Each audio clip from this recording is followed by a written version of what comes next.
ہیں کہ ہمارے درمیان ایک ایسی عظیم المرتبت ہستی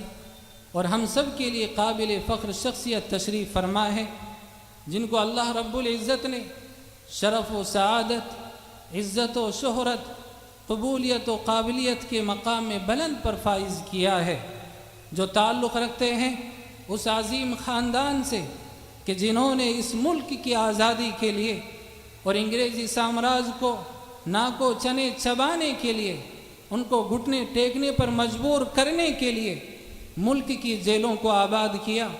مشقتوں کو برداشت کیا، اور جو شخصیت آج ہمارے درمیان تشریف فرما ہے، یقیناً وہ ان حالات کو، ان واقعات کو اپنے بزرگ والد محترم سے سنے ہوئے بھی ہیں، جن سے میری مراد ہم سب کے مخدوم و محترم، ہمارے اجلاس کے روح رواں، میر کارواں،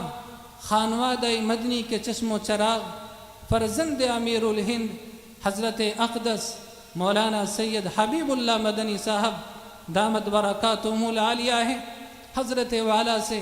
انتہائی ادب و احترام سے میں درخواست کرتا ہوں کہ ہزاروں کا مجمع آپ کے خطاب کو سننے کے لیے منتظر ہے، آپ کی آواز دلوں کو اپیل کرنے والی ہے،